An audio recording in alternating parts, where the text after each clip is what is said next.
Hey, it's Petra. I am here in my garden, chilling under the redwood tree, hanging out with my plants, and I am reflecting on my Cancer season in the garden. Today is the last day of Cancer season. Tomorrow the sun moves into Leo. So we're right at that cusp, and so I'm taking the time to reflect on everything I've learned in the past cycle through working with these plants here in my garden. And it's really got me thinking about care. And what does care really mean? What does it really mean to care about something? To be a caretaker, the Cancer archetype, right? The caregiver, care. And I feel like I'm getting a lesson from the plants on what it actually means to care. I think we often associate care with a feeling, right? Oh, I care about that. This really is something I care about, right? That it's almost a way you can feel about something. But my plants have been showing me that care is actually a verb, right? It's an action. You care for things. You take care. You extend care. You give care. It's not just this nebulous feeling that doesn't come into the real world, right? Like, it's actual actions. It's taking actions, offering a real, tangible time, energy. That's what care actually is. And it's just really obvious when you look at plants. It's like you can't look at your plant and be like, oh, I care about you. Plant's like, I don't give a fuck. Like, where's the water? Where's the food? Where's the enough sunlight? Where are the things that I need in order to grow? That is the language that they speak. They're not like, oh, do you care about me? Oh, do you care? No, they're just worried about, all they care about is their needs being met, right? And so if I truly care about them, I meet those needs, and that is how I show that I care. There's no other, it's not like I can sit there and be like, oh, why are you wilting? Why are you dying? I care about you. No, I forgot to water you, right? I forgot to show up and give you care. So it's just kind of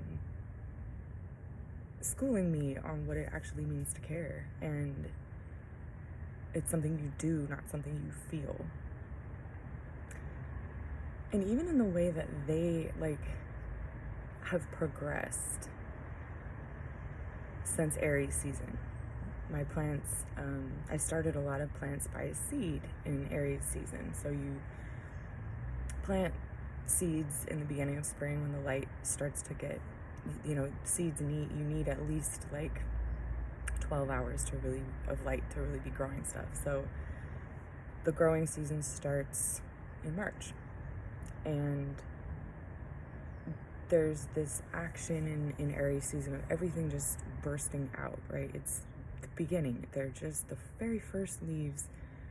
They're starting to emerge. They're starting to show their face. There's this pushing out of whatever little seed pod, or pushing out from the soil, pushing up, bursting out of the whatever layer has been protecting the seed. So Aries season is kind of like everything is all in this mode of brah, I'm bursting out of my, containment. And then Taurus season rolls around, and there's enough momentum going that the plants actually start to take their shape. So you don't just get, when a seedling comes up, it pushes out the first two leaves, and they're kind of generic leaves. Like they don't really, they almost all look alike from species to species. They're just like the little, if you think of a cartoon drawing of the seedling, it's like the little stem comes up and there's just one leaf and two leaves. It's just like two little round leaves. They kind of all look the same. They're just the very first, ability to absorb light. Then the second leaves that get formed are called the true leaves, and they actually have the shape and the characteristics of that individual plant. And from there, they start to actually grow the structure. So is it a single stem with a bunch of branches that come out? Is it something that's traveling underground and then coming up in different places? Does it have a bunch of different stalks going in different directions, right? That's when you actually start to see these seedlings take on the overall structure of the plant, how it's going to hold itself up. Taurus. Then we see in Gemini season, we see all the flowers start to emerge. And you get all this activity with pollinators, bees and butterflies and hummingbirds, and there's all this that's very busy. And we still have a lot of these flowers during Cancer season, but in Gemini season, that's when they first emerge, and that's when they all start to show up. We've got the structure, so now we can actually have enough, the plants have enough energy to draw the water up from the ground. They have enough leaves absorbing the sunlight to actually translate that into Gemini, the sexual organs of the plant. The connection, the way that they connect, it's all about germination, right? And so after a cycle of the pollination season, then you actually start to see those plants form their fruit. The flowers actually turn into fruits. So you see this progression of growth from Aries to Cancer season. And Cancer season feels like it's like wrapping up that process. Like I'm seeing the final form of the goal, the manifestation of all those steps were to get to this point, to make this fruit, right? And the fruit actually contains the seeds in it for the next cycle too, right? So there's a lot of fruits, they have, something around them, but then inside, in the middle, is the seed. And so I'm really looking at the plants and being like, oh, this is how they care. Like, they're stepping into their ability to care for their next generation. When they're just a seedling bursting out, or when they're growing their first stems, or when they're, busy attracting pollinators and making flowers, that's a very individual, they're still individuals. They're not parents yet. They're not caring about anybody else yet. They're just building themselves up. And when they get to this point, they actually start caring, giving care, showing care to their children, their next generation, that in the seeds that are contained in their fruit. And it's kind of like, you can't really care about anybody else until you have a leg to stand on yourself, right? They set themselves up so that they have all the resources available to nurture this fruit, this form, this shape that is a little container for the next cycle. And it's just really beautiful. I'm just kind of like, oh, that's their language of care, right? It's fruit. They surround their seeds, not seedlings yet, in all this value, right? Fruit it's flesh, it's juice, it's these, I'm looking at this lemon tree right here, and I'm looking at these pepper plants in these pots, and it's like, it's highly concentrated nutrients, value.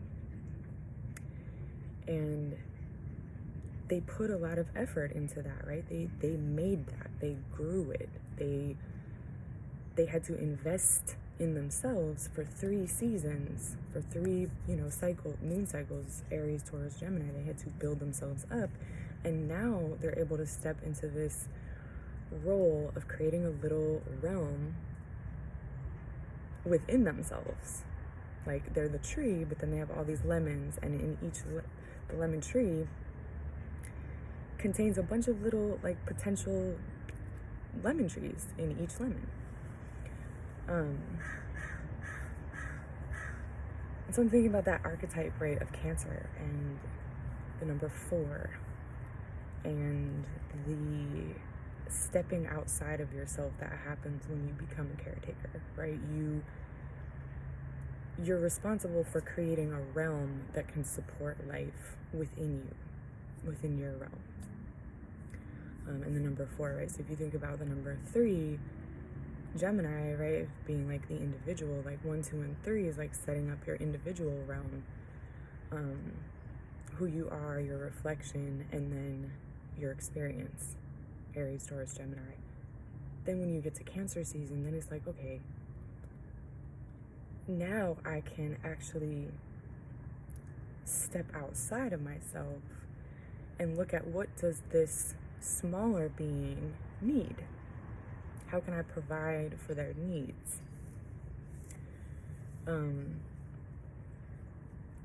It's the number 4. It's like, and it's the creation of another realm. And I keep saying realm because it's like a little household, right? Like when you step into the caretaker role and you create a household or an environment that something else can grow in, you're essentially creating a realm, a whole, place where another entity besides you has what they need. And that's what I'm doing when I'm taking care of my plants, and that's also what the plants are doing when they create their fruits.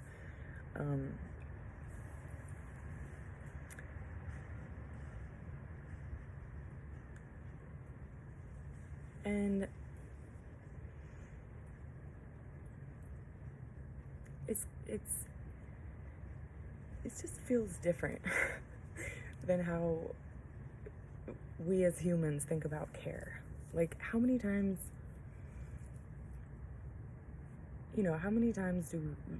have you heard somebody be like, oh, I care about you, but they haven't ever done anything for you, right? Or how many times do people like really care about something, but it never actually happens, right? And it's like people going like, well, I really care about this. Like, why is it not manifesting in my life? It's like, well, care is not just, you can't just feel like you care about something. You actually have to invest in it. You have to take these daily actions. Like, and I'm thinking about the moon too, like how quickly the moon changes signs, how quickly it goes around the earth. It's very present.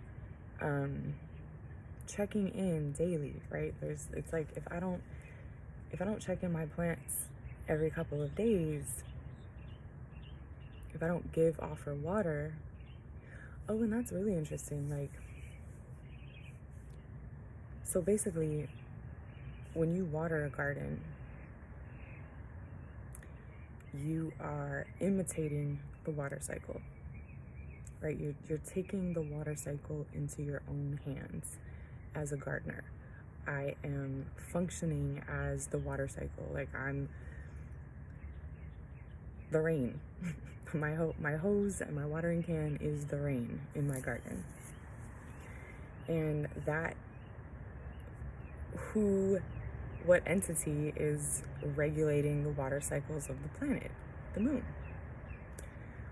So that's like a really beautiful parallel. And not just like a parallel, like, oh, it's so poetic. It's like the Cancer is associated with the moon and with care, and It's actually the same thing. It's not just like an association that just somebody made up. It's like when you care about something, you have to act like the moon. You have to be present. You have to be moving the water cycle around in a way that creates a realm where life can be supported. That's exactly what the moon does on this planet, for this planet. It moves the tides. It keeps the orbit really regular of the Earth. It gives us our stability in terms of how the Earth is rotating, and it holds the Earth. It literally circles the Earth and holds it, and makes it a realm that is able to support life. So we learned how to take care of plants by imitating that. That's where it comes from. It's not just like, oh yeah, care is some sort of abstract thing and it just happens to be expressed in these different ways. It's like, no, all of human civilization, all of the creation of these worlds that we've created, it comes from imitating the role of the moon, and the moon circulating the water and creating stability.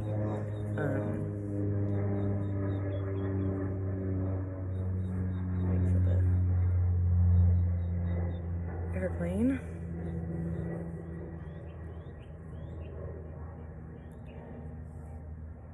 It's like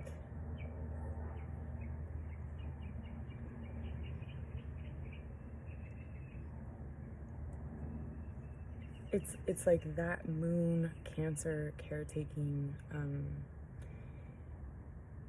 number 4 energy is like learning from that or accessing that or imitating that is how we created agriculture.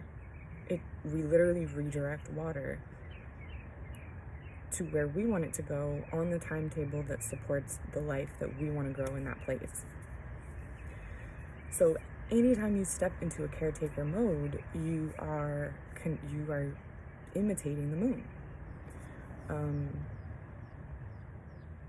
And this has nothing to do with this has nothing to do with mothers proper, motherhood itself. This has to do with any time we step into anybody can step into that role, whether you are a woman or not, whether you have children or not. There's lots of things that we care for, other people, plants, ourselves, household. And every time we do that, it's like, think about maintaining a house, right? You don't just put something there. You don't just put furniture or buy pans for the kitchen and then just leave them there, right? You return to them, and you clean your furniture. You use your pans on a daily basis to cook food.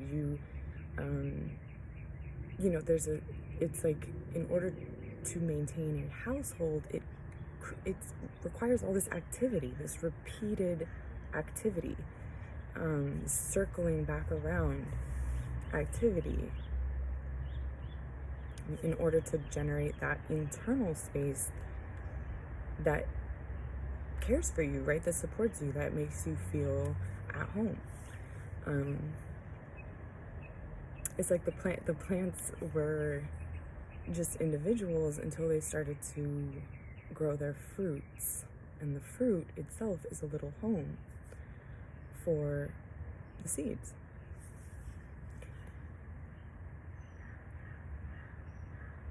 And I think it's funny because I think we often as humans, like I was saying, like we expect it to be this like linear thing. Like I decide that this matters to me, and so therefore I should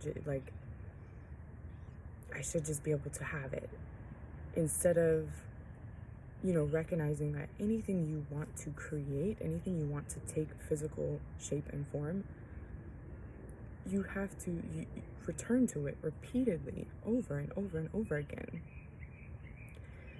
And it happens even in the reverse, right? Like, a lot of people will be like, oh, I don't care about that. But you're paying attention to it every day. And then you wonder why it's actually taking shape and form in your life. Right? People are like, oh, I don't care. As if care is this feeling. But if it's something that you say you don't care about, but then you go invest your time in it, paying attention to it, focusing on it regularly, that's caring about it. Okay, you can't just say you don't care about something that you continue to engage in. That is care. That is the nature of care. And, then people wonder why they're manifesting things they don't want. It's like, well, you're caring about it. You're extending yourself to it. You're offering your time and your attention. Like, if you think about time and attention as like fluid, like water, right? You're watering.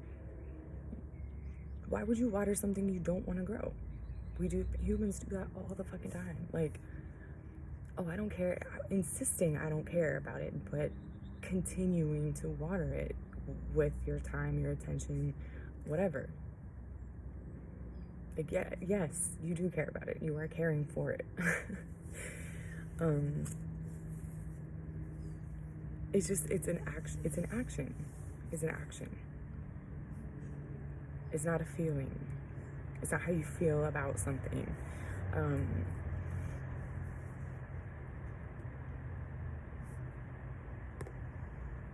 And it has to be really, like, maintained, right? There's a relentlessness to the Cancer moon energy. It's like I miss a couple days. If I miss 3 days of watering my plants, like, goodbye to all the hard work of the last 3 months. You know what I mean? Like, if I don't show up and care about them, they're no longer going to be able to be supported, and they're going to die. Right? So it's like, you don't get to just decide that something is going to go in a particular direction. You have to circle around it if you want it to actually take shape and form. You have to keep returning to it. It's cyclical and relentless care.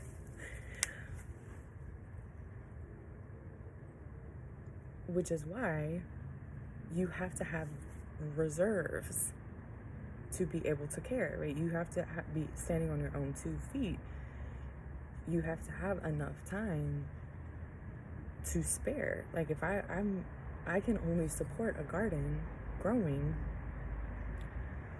when I'm in a position that I have what I need. I have enough food. I have enough sleep. I have enough whatever it is, right, that I need to be functioning and growing myself. And only when I'm in that position am I actually in the position to show up every day for my garden and be like, oh, what needs to happen today? I need to pull these weeds out. I need to garden. I need to water. I need to move these plants, to more sun or less sun. It's like, if you're not, that's what paying attention really is, right? You have to have the space, the extra space. You have to be standing firmly or, fully supported as the caretaker in order to have the ability to be relentless and like that. Like, it's no joke, right? It's being a caretaker. I think we often think about Cancer and the moon as being all soft and loving and motherhood and nurturing. Nurturing is fucking hard, okay? Caring is not this, like, sweet, easy thing. It takes dedication, right? And it takes from you. Like, you have to be... These plants, when they start, you can see it. You can see when they start to form their fruits that they don't have the reserves for their flowers. They have a certain amount of energy that they're directing to certain things. And when they get to a point where they have enough leaves and enough roots established to get enough light and enough water, it starts to go all to the fruit. And it's a sacrifice to the other parts of the plant. It's like, it's just so much more hardcore than I feel like we associate with the moon. We're all like, oh, dreams and the hearth and the home and feeling good and feeling, it's like, no, the Cancer archetype or the moon is actually that person that has that entity that is removed enough that they can give care beyond themselves, that they can take care of more than just themselves. And that's fucking hardcore. Like, that's not a walk in the park. It's like, I think of the moon as a warrior at this point. It's like, it's not easy. It takes a level of maturity and stability within yourself to actually be able to do that. And yeah, I don't know, it's just, I feel like my garden is giving me a completely different stepping into the caretaker of the caretaker role of in relationship to my garden. It's just really schooling me on that. I mean, people always say that, like, oh, you get a pet and it's all cute, but then it comes down to, are you gonna walk the dog every day? Are you gonna, clean the cat litter box every day? Like, that that other reality, the real meaning of care. It's not all soft and fuzzy. It's not all cute. It's not easy. And it's incredibly rewarding, as you can see with the fruits on the trees, right? You get these rewards. But that's some, like, warrior energy to me. The moon, Cancer, I'm watching my plants and I'm seeing it in myself, of like us stepping in this past month, just stepping into that mode of being like, okay, people are, these little beings are depending on me. What do I need to do to get into position? What do I need to do to be able to show up for them and divert resources into them so that they can take their shape and form? Yeah. My garden is schooling me on the archetypes, because the astrological archetypes, like, I'm not an astrologer. I'm not looking up at the sky. I'm looking at the plants, and they work with the light cycles. They work with how the planets are moving, right? How we're moving through the planets. So I feel like I'm just getting a different perspective, a bottom-up perspective on these different archetypes and principles that we associate with the different seasons, and why, where that comes from. So yeah, that's it for today. I'll see you next time.